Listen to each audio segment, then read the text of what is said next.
Hello everyone, welcome back to Hollywood. So, in last session of our all agricultural governmental schemes marathon, we completed almost very important 15 to 25 government schemes in our previous marathon.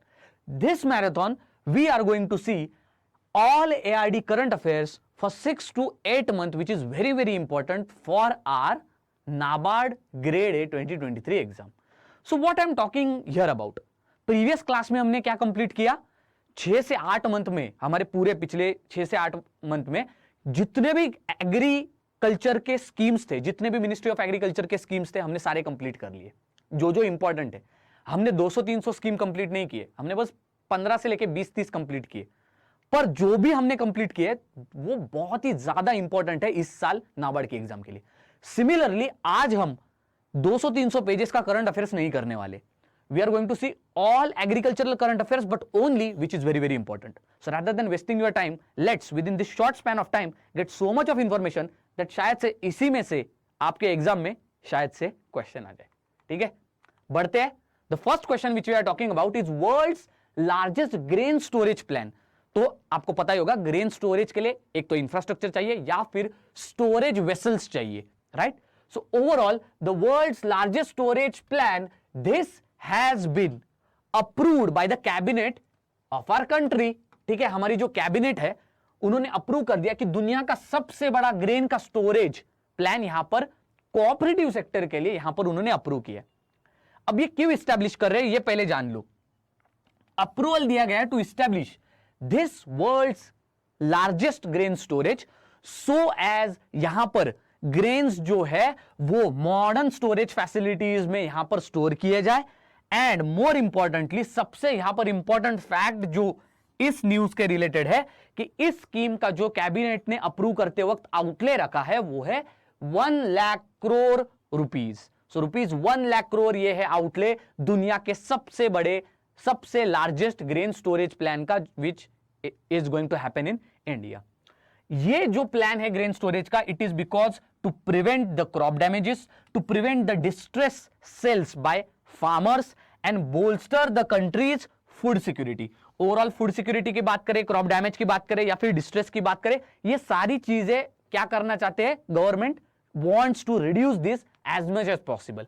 रही बात इस main topic की, तो ये बहुत बड़ी news है. याद रखना नाबार्ड में लार्जेस्ट, फर्स्ट, बिगेस्ट, ये कभी कभार न्यूज इंपॉर्टेंट हो जाती है. And this specifically from our logistic as well as storage point of view, logistic post harvest linkages, इसके पॉइंट ऑफ व्यू से ये न्यूज बहुत इंपॉर्टेंट हो जाती है. Let's move to the next question. Now you all would be knowing GI tags. GI tags का meaning क्या होता है? Simple, geographical indication tag. What do a geographical indication mean? Simple, any product from a particular geographical region, if it is special, if it is unique, and more importantly, if for its marketing and export to make it available to any other market, a particular tag is given of importance which is based on its uniqueness to that particular region, that is called a geographical indicator. So for example, suppose Alfonso mango has got GI tag from India which belongs from Sindhudurg and Ratnagiri district of Konkan region of Maharashtra. It means कि ये जो Alphonso mango है वो India के जितने भी mangoes है उससे थोड़ा सा डिफरेंट है, हटके है, थोड़ा स्पेशल है, थोड़ा यूनिक है, तो इसीलिए आपका जीआई टैग दिया जाता है. अब यही चीज नहीं होती. इकोनॉमिक एंगल क्या है? सिंपल. अब ये जैसे alphonso mango as it is unique, as it is special, automatically इसकी मार्केट में डिमांड भी ज्यादा होती है, right? And that is why to make it readily available to the foreign countries or foreign markets where this GI tag will make it very easier to push the product for the export, and more importantly it will get a good value in the foreign markets. And that is why आप देखोगे कि alphonso mango को GI tag मिलने के बाद automatically ये जो आम है यूरोपियन मार्केट में एक्चुअली फ्लड करने लगा है. That means European people are buying it more and more. So what does geographic indication do? They give more importantly uniqueness to the product.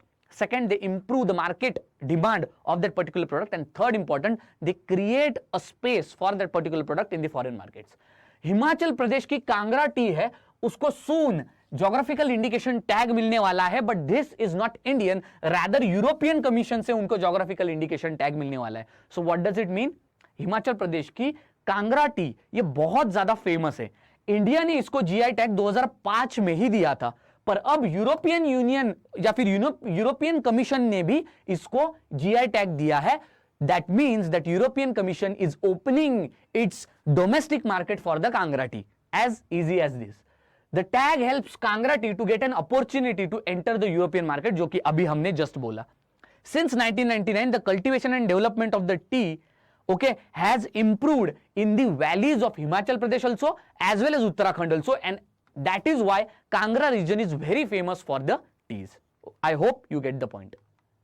Next topic. रेशम कीट बीमा. What is it related to? Of course, silkworms. And more importantly, cultivation of silkworm is called as sericulture.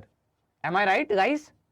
तो उत्तराखंड ने launch किया है देश का पहला रेशम कीट बीमा, दैट इज सेरिकल्चरिस्ट के लिए insurance. Okay, so to safeguard its sericulturist, almost 200 sericulturists from 5 blocks of the 4 districts of Dehradun, Haridwar, Udham Singh Nagar and Nainital will receive the insurance as the first phase of pilot project.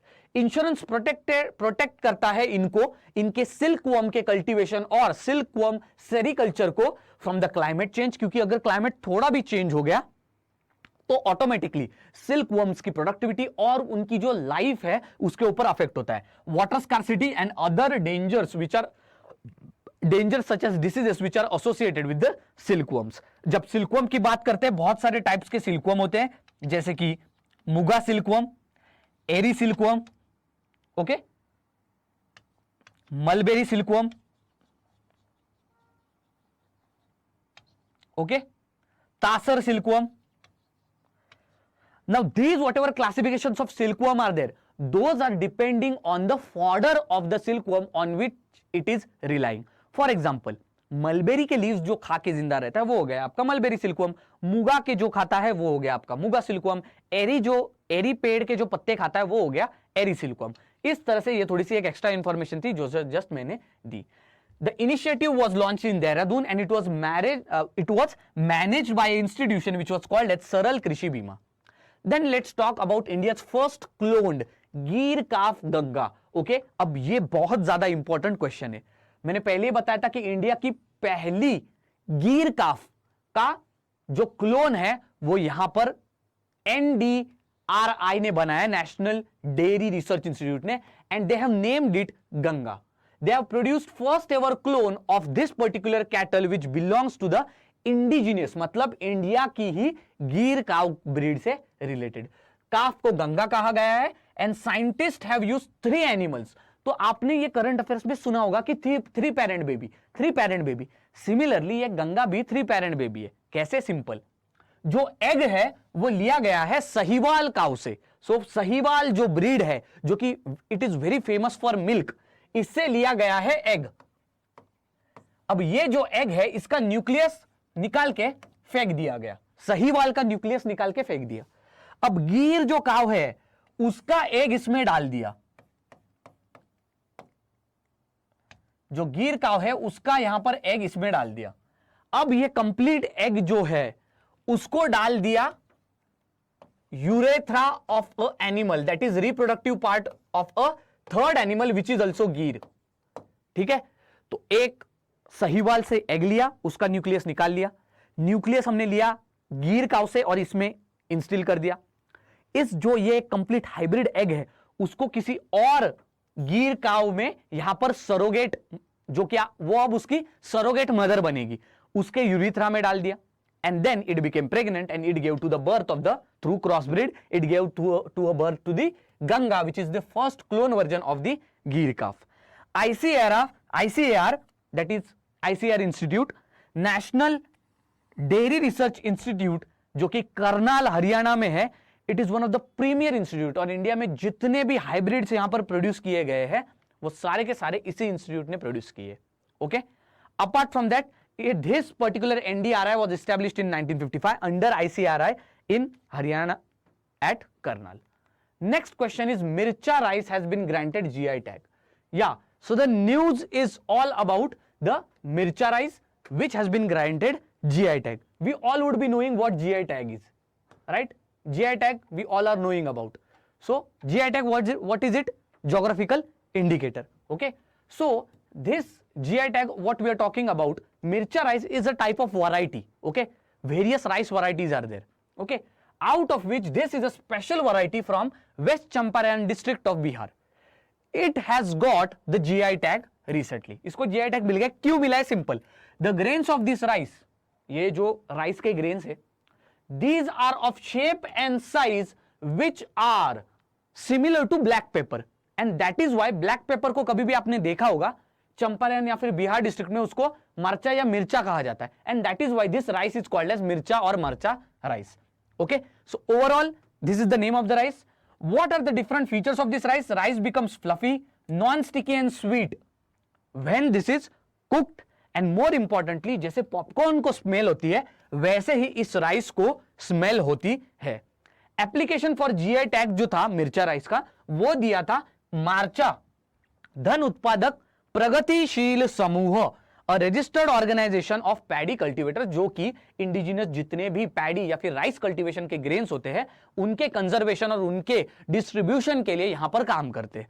I hope you got the point. बस नाम याद रखना और उसका importance और वो किस लिए वो पर्टिकुलर क्रॉप या फिर वैरायटी है वो याद रखना. इंपॉर्टेंट न्यूज है. Then sulphur coated urea. अब जब सल्फर कोटेड यूरिया की बात आती है तो एक बात मैं बताता हूं, ये जो न्यूज है इसके ऊपर ऐसा क्वेश्चन आ सकता है, मैं यहीं पर क्वेश्चन बनाता हूं, that which of the following coated urea is called as urea gold? Which of the following coated urea is called as urea gold? और वो नीचे फिर न्यूट्रिएंट्स दे सकते हैं, नीम, ठीक है, नाइट्रोजन, फॉस्फोरस, ओके, उसके बाद sulphur, and then they can even give you certain important nutrients और even other coatings names also, जिससे आप कंफ्यूज हो जाओ. तो आप अगर जनरली बस जब जानते हो, अगर आपके मन में सपोज नीम कोटेड यूरिया ये अगर आपने सुना है तो आपको लगेगा कि यूरिया गोल्ड एक नई वैरायटी होगी, जनरली नीम कोटेड यूरिया को ही बोल रहे होंगे, लेकिन फिर आपका आंसर गलत हो जाएगा. ठीक है, so try to understand. Urea gold is nothing but when urea is coated with sulphur. Now why it is coated with sulphur I will tell you. So generally whatever along with urea we all know it is 46% of nitrogen. It is having one of the main nitrogen compounded chemical fertilizer. But when we talk about urea, it is always coated with other certain micro or macronutrients so that the soil also gets nitrogen, and along with the nitrogen it also gets other variable micronutrients. Neem coated urea was nothing but whatever a polished neem coating was given to the urea granules. Neem, whatever coating was there, it used to prevent, it used to act like an organic pesticide or organic fungicide to the roots of the plant, and at the same time urea used to prove as a nutrient or chemical fertilizer for that plant. Similarly, sulfur coated urea is also having same aim. The Indian government has decided that now whatever urea is there, it will be coated by sulfur and it would be called as urea gold. This particularly has been done in the country for very first time only. It was announced by Cabinet Committee on Economic Affairs, CCEA.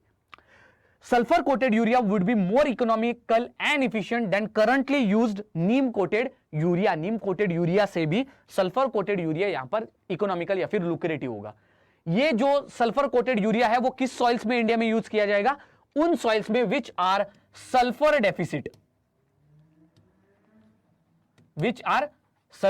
deficit, जिसमें sulphur deficiency है, उन soils में ये sulphur coated urea that is urea gold use किया जाएगा. आगे बढ़ते हैं. GEAC approves the commercial cultivation of GM mustard. So always remember, first we have to understand कि जीईएसी क्या है. जीईएसी है genetic engineering appraisal committee which is under ministry of environment, forest and climate change.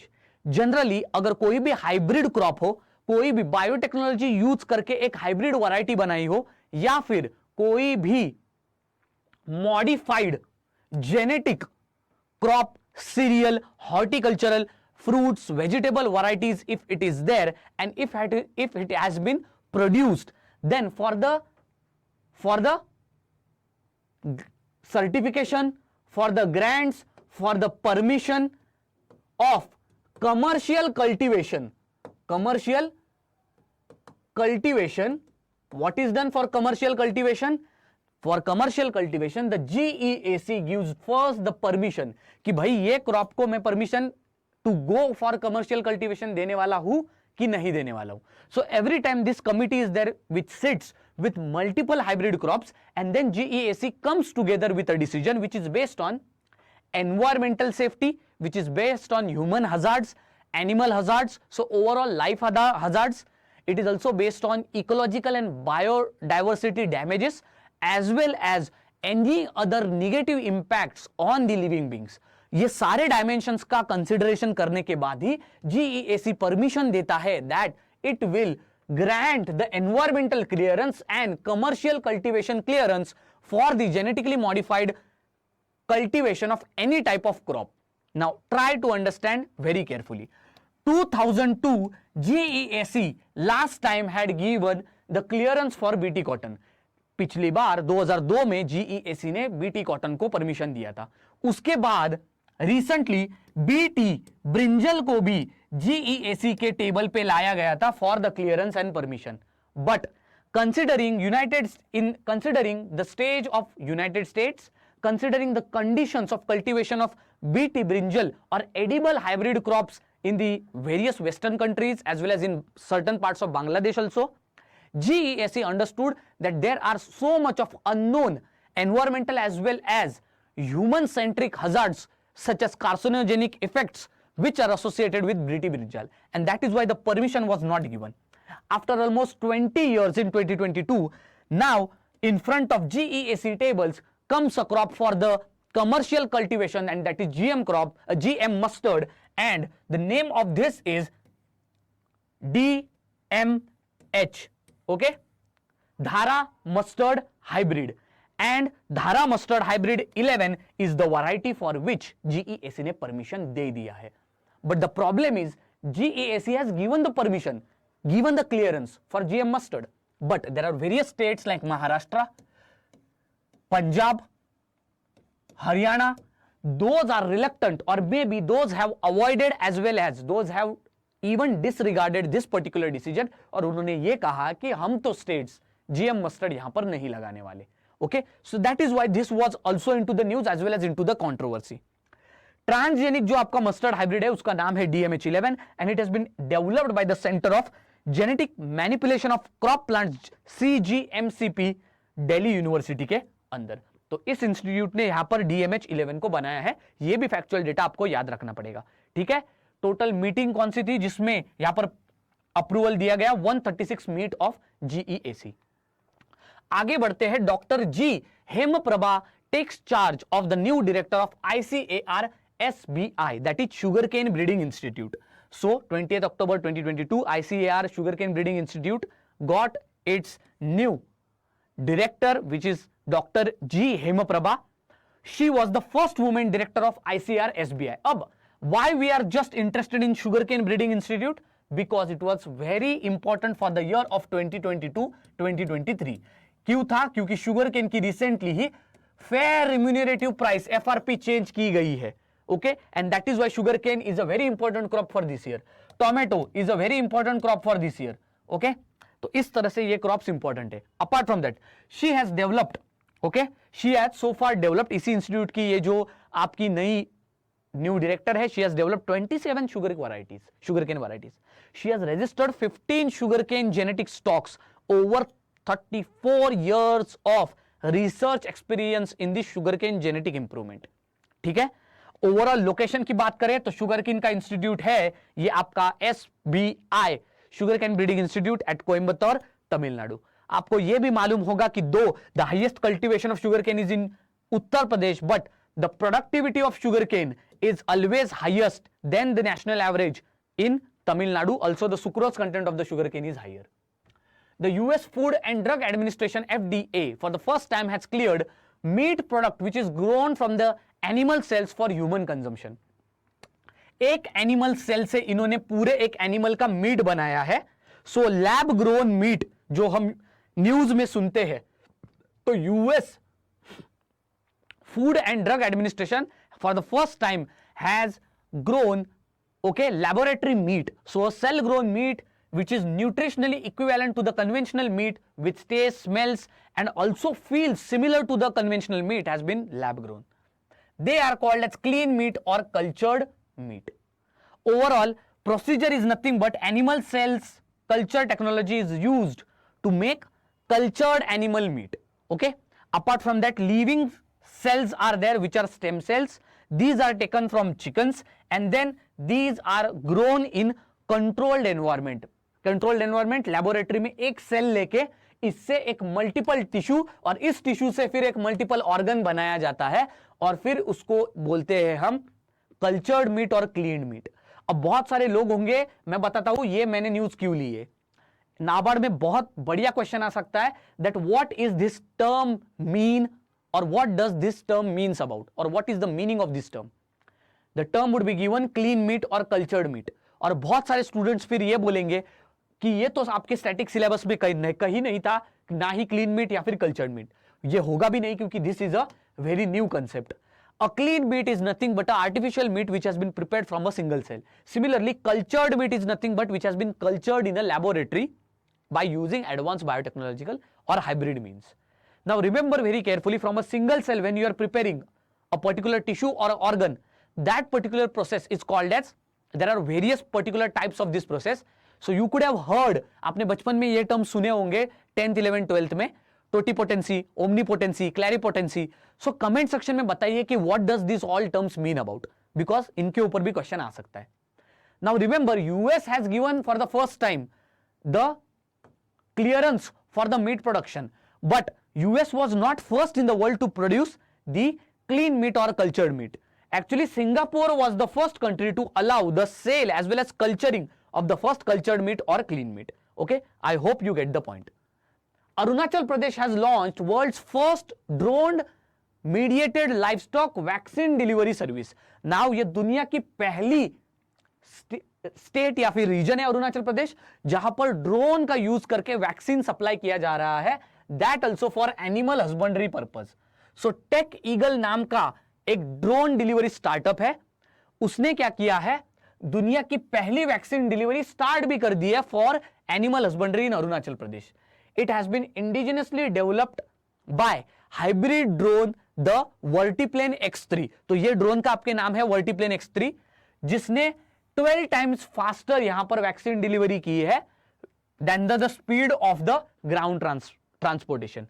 The drone flight from Roing to Paglam only takes 20 minutes and covers a distance of 29 kilometer, whereas actual road को कितना लगता है 120 kilometers, which takes 4 hours. तो कहा 20 minutes है और कहा 4 hours है, देख लो भाई. दूसरी चीज, मेन चीज याद रखनी है कि ये जो ड्रोन डिलीवरी स्टार्टअप है उसका नाम टेक ईगल है. It is working with the animal husbandry department of Arunachal Pradesh along with Ernst and Young EY आपका corporate. Okay, let's move forward. A nano urea fast tracked for approval despite incomplete trials. तो nano urea जो है, nano urea is there. It is a product which has been developed by the Indian Farmers and Fertilizer Cooperative IFFCO. इन्होंने क्या किया है, यहां पर ये प्रोडक्ट को डेवलप किया जिसका नाम नैनो यूरिया है. अब नैनो यूरिया होता क्या है, simple, whatever granular size is there of the urea as a chemical fertilizer, उस साइज को रिड्यूस कर देना at a nano scale, that is nanometres, NM. This has been advertised by central government and central government ने यह भी कहा है कि ये जो नैनो यूरिया है इससे हम टोटल जितने भी फार्मर्स हैं उनका ओवर डिपेंडेंस हम कम करेंगे पैकेज्ड यूरिया के ऊपर. ये जो नैनो यूरिया है ये पाउडर्ड नहीं है, it is in liquid form. Okay, now most of the nano urea it is patented and indigenous and in liquid form.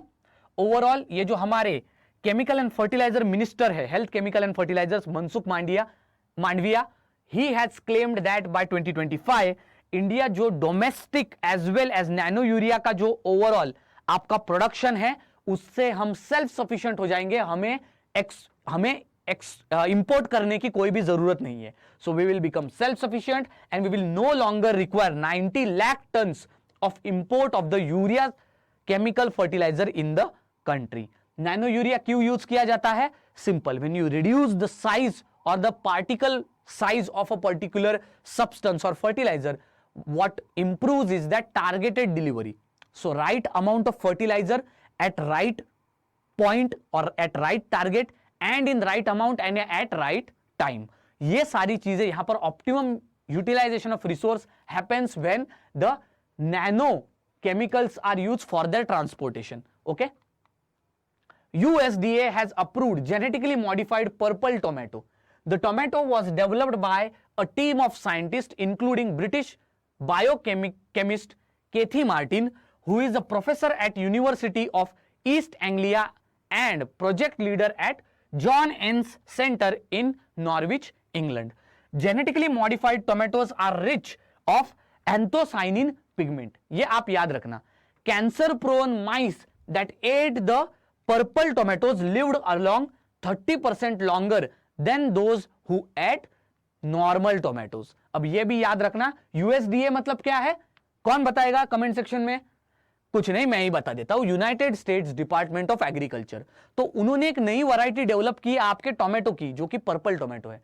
और अब उन्होंने ये भी ऑब्जर्व किया कि एंथोसाइनिन पिगमेंट इस पर्टिकुलर टोमेटो में होने की वजह से पर्पल कलर है. और जब जो माइस है, जो आपके लेबोरेटरी माइस होते हैं, if they eat it they live 30% longer. A very important news. Kritagya 3.0, it is a national level hackathon on crop improvement by ICAR.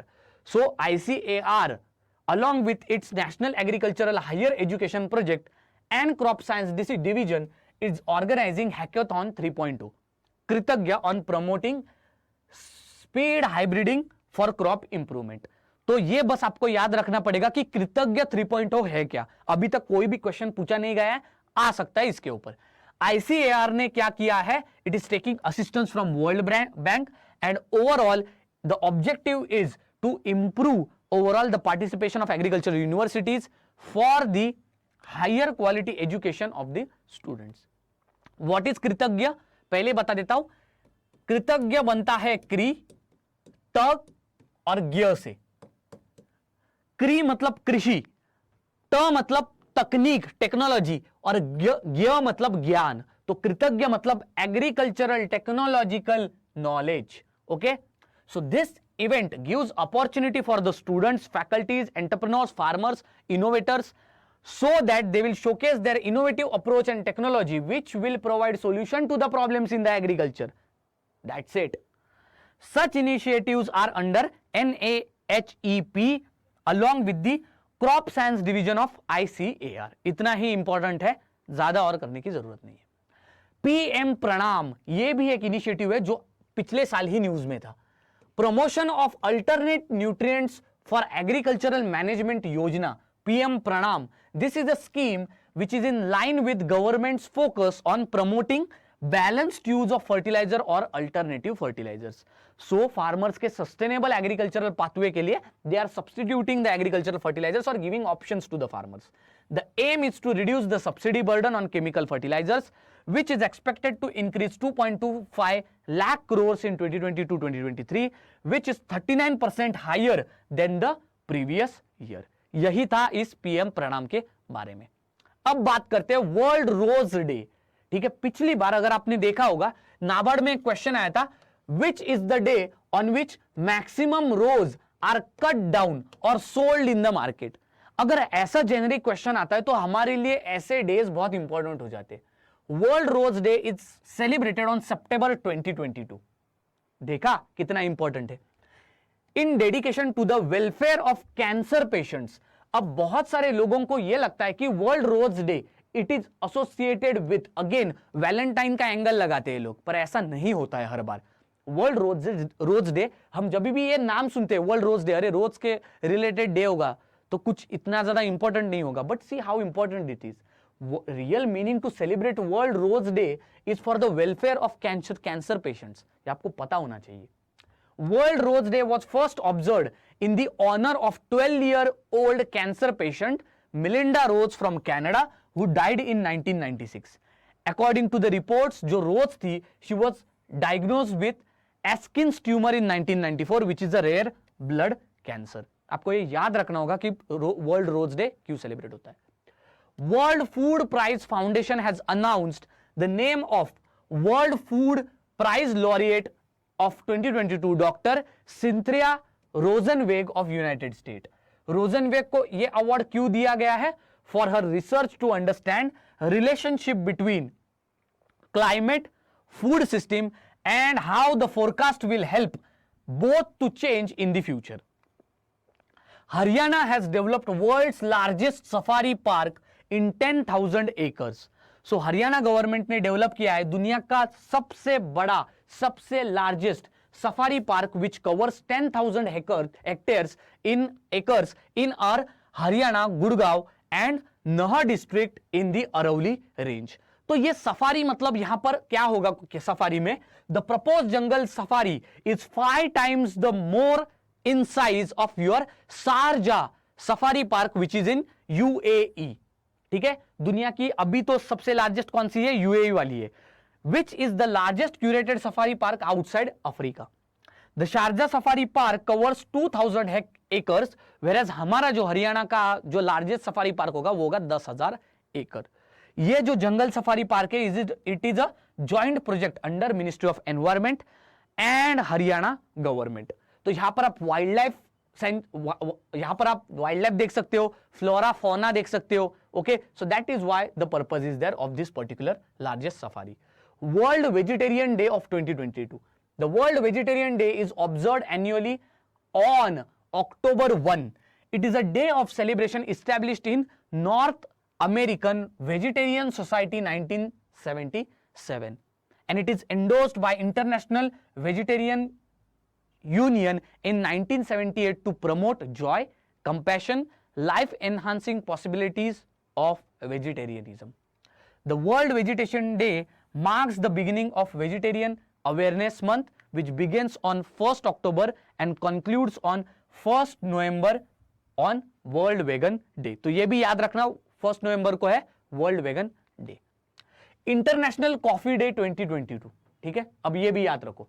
It is annually observed across globe on 1st October. फिर से it promotes and celebrating coffee drinking and spreading the awareness related to coffee industry. International Coffee Day, it is celebrated by International Coffee Organization.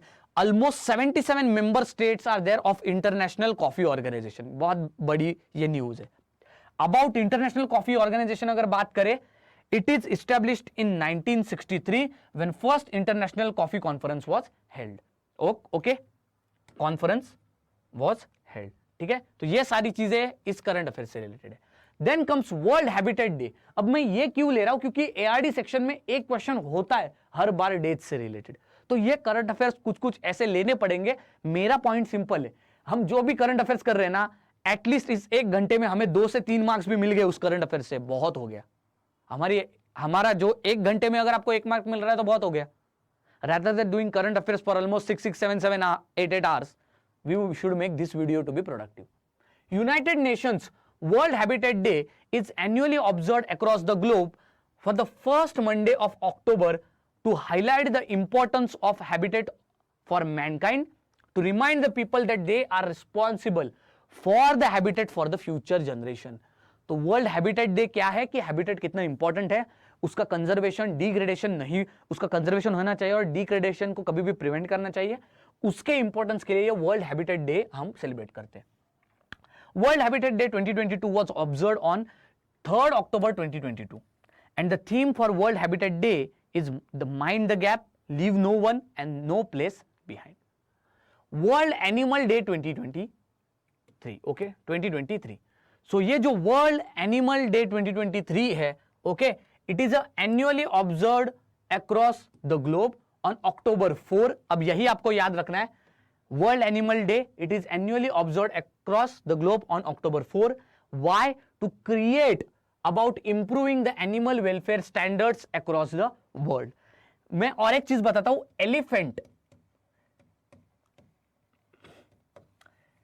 Elephant भी आपके लिए बहुत ज्यादा important हो जाता है आपके नाबार्ड के एग्जाम के लिए. क्यों? क्योंकि एलिफेंट से रिलेटेड इंडियन एक डॉक्यूमेंट्री है, ओके, एलिफेंट विस्पर्स के कंटेक्स्ट, विस्पर्स नाम की, ओके. सो वो जो डॉक्यूमेंट्री है प्लीज वो ऑस्कर्स तक गई थी, तो that is why this particular wildlife species becomes very very important. World Animal Day is a global initiative for animal rights and ensuring better standard for animal welfare. Apart from that, अगर हम बात करें, in 1931 International Animal Protection Congress was approved World Animal Day, which should be celebrated, okay, on your October 4, and that was decided in Florence, Italy. That's it. आगे बढ़ते, a MOU has been signed between DA and FW and NAFED to promote the millet based products. So on October 4, 2022, memorandum of understanding was signed between Department of Agriculture and Farmer Welfare and National Agricultural Cooperative Marketing Federation of India, NAFED. इस MOU के अंदर both the entities will raise the awareness and promotion of millet based products. Always remember, millets are also very very important for this year of NABARD. क्यों है? क्योंकि international year of millets, तो millets के ऊपर question confirm होगा इस साल, याद रखना ये बात. It sidelines the international year of millets 2023 celebration proposed by government of India to United Nations. ये हमारा जो डिपार्टमेंट ऑफ एग्रीकल्चर है, it is under the aegis of ministry of agriculture. And key points क्या है? Both the entities will support, organise, promote and market whatever effective strategies and linkages are there for the promotion of millet based products. I hope you got the point. Now the scientists of ICAR NBFGR have discovered a new catfish species जिसका नाम है Pangasius icaria. So scientists of National Bureau of Fish Genetic Resources and ICAR, they have discovered a new catfish species जिसका नाम है Pangasius icaria from the Matter Dam in Salem, Tamil Nadu. It was discovered by a group of scientists, okay, जिनका नाम भी यहां पर दिया है कुलदीप के लाल, director of fish genetic resources centre under ICAR. Fish की अगर हम बात करें, it is known among the local people as आई कुलेथी in Tamil Nadu and as a गिरलू in Karnataka. India becomes the world's largest producer, consumer and second largest exporter of sugarcane. So for the sugar season of October-September 2022, a record amount of more than 5,000 lakh metric tons of sugarcane was produced in the country. तो पिछले नाबार्ड के बाद ही ये हुआ है, तो ये बहुत इंपॉर्टेंट फैक्ट है कि हम दुनिया के लार्जेस्ट शुगरकेन प्रोड्यूसर बन चुके हैं. So it makes India largest producer, consumer as well as second exporter in the world. So of this 35 lakh metric ton of sugarcane was channeled for the production of ethanol, whereas 359 lakh metric ton of sugar was produced by sugarcane mills. India's first petrol operated drone DH aggregator, ये इसका नाम है, gets a DGCA approval. DGCA कौन है? Director General of Civil Aviation. MS Dhoni has launched this Droni camera drone. ठीक है, धोनी ने launch किया है उस ड्रोन को, इसलिए उसको ड्रोनी भी कह रहे हैं. ठीक है, India first petrol operated drone जिसका नाम DH एग्रीगेटर है. It has received type certificate from director general of civil aviation. ठीक है, it has been designed and manufactured by Ambattur Chennai based Tamil Nadu based student startup Daksha unmanned system डम्स private limited. ठीक है, Himachal Pradesh launches new scheme Himcad to help farmers. तो ये particular scheme जो है, it is to bridge the gap between irrigational potential generated and irrigational potential utilized. मतलब for example irrigation potential generated मतलब for example suppose 10 एकड़ की आपकी जमीन है. In the 10 acres of your land, suppose the potential irrigation potential which is generated, whatever the irrigation potential is there, maybe you think that out of this 10 acres of my land I can provide 8 acres of irrigation potential in this land. But actually when you applied, only almost out of that 8 acres only 6 acres was provided with the proper irrigation. Rest 4 acres वहां पर इतना proper irrigation supply नहीं हुआ. So this is nothing but irrigation potential generated and irrigation potential utilized.